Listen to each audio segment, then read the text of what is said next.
my God, my friends, it's another album review, and I'm going to talk about a very special album of my youth. Yeah, my youth.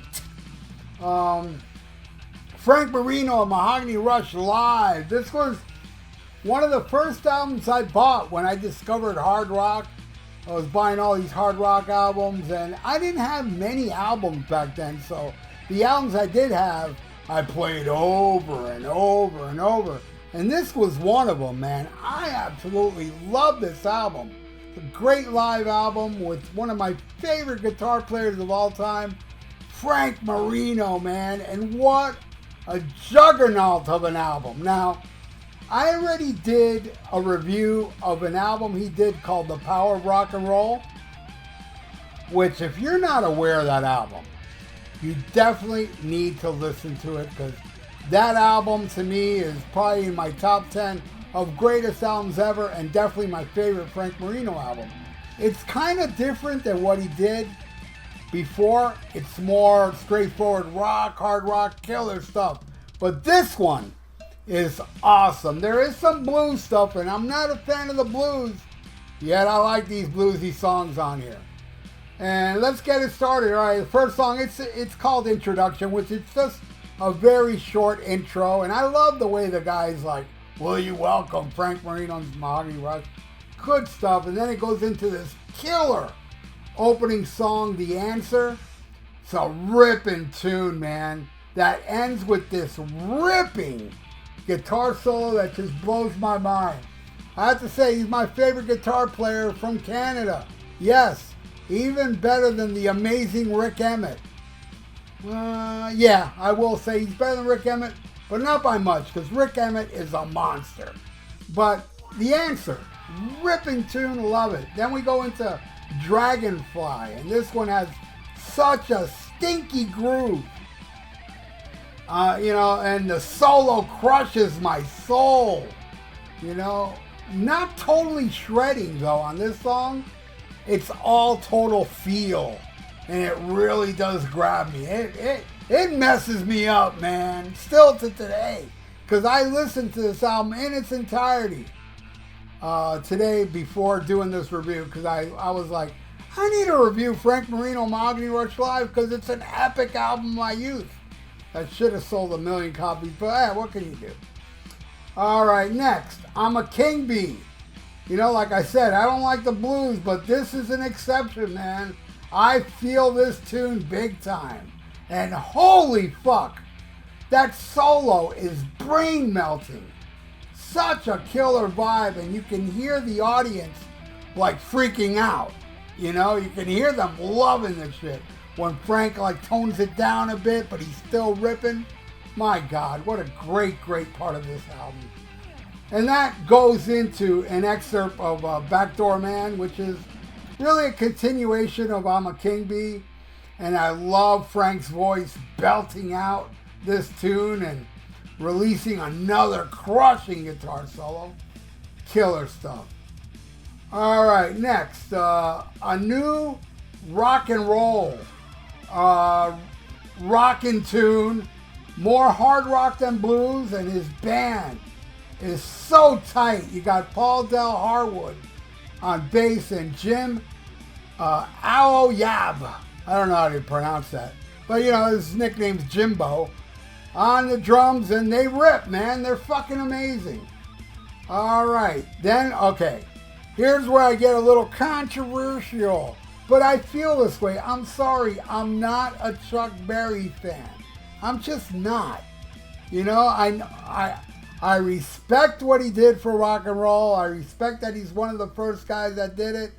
But I really can't really get into his music. When I was a little kid, I liked My Ding-a-Ling for nostalgic reasons. But, but Frank Marino does this version of Johnny Be Good that is the best damn version of this song ever. Ever. He comes out and he starts singing the lyrics, and then he goes into the song and he does this insane solos that just crushes. And yeah, I love Johnny Be Good. by Frank Marino and Mahogany Rush. Alright, next. Talking About a Feeling. Another kick-ass tune with a stinky groove again. And that killer metal section. Man, he goes off on that shit. And it goes into an excerpt of Who Do You Love with another insane guitar solo. Amazing, amazing stuff. Alright, next is Electric Reflections of War, which is basically a guitar solo and drum solo. It's alright. This would be my least favorite, but it's not bad. It's not skippable. I dig it. It keeps the live flow going. Alright, then after that we got The World Anthem, which is a cool anthemic instrumental. And I think it's amazing. And then we end the album with Purple Haze. You know, him being, compared to Hendrix, I guess it's appropriate for him to do a Hendrix song, and he crushes it. He adds some of that Marino badassery to the track with those insane guitar solos, and Paul and Jimbo are there keeping up. It's amazing. It's badass. This is a badass live album, and I should say, man, when I was a little kid, live albums meant more. Live albums were better, because when I was a little kid, you listened to the album and you picture yourself at the show.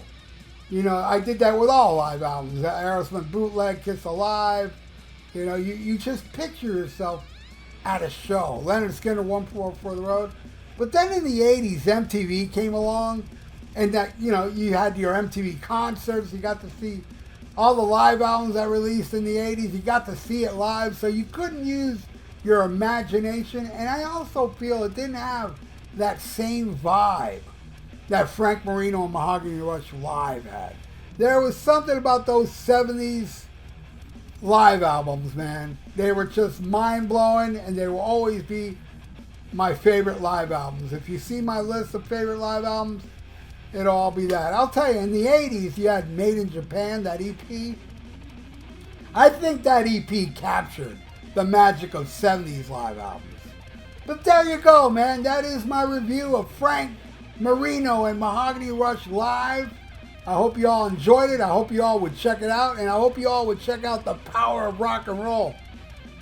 The greatest Frank Marino album, according to me, with the greatest solos ever caught on tape on the song called Ain't Dead Yet. Check it out. And thank you again, man. If you're not subscribed to my channel, I really hope you would. And, click that little notification bell. Leave me comments below if you know this album, what you feel about Frank Marino. And I got to tell you, man, this is heartbreaking. When I never got to see Frank Marino live. I did have one chance back in the day, early 80s, but my ride fell through. I couldn't go. But then in 2020, he booked a show in Philadelphia, and I knew somebody that lived in Philadelphia. And I rented a hotel. I got my flight tickets. I got a ticket to the Frank Marino show, set to go, and then the pandemic happened. And then after the pandemic, Frank Marino came out and said he has health issues. He can't play no more. So that breaks my heart, man. I had that one chance, and the damn pandemic ruined it for me. So I never got to see Frank Marino live. All of you that listen to me, that got to see Frank Marino live, I bow to you with a severe case of envy. Frank Marino rules. And you rule as well. Please like the video because it's good for the YouTube algorithms. So stay frosty. Listen to Black Sabbath and Frank Marino and Mahogany Rush live. And Frank Marino, The Power of Rock and Roll. And smack 'em a gob.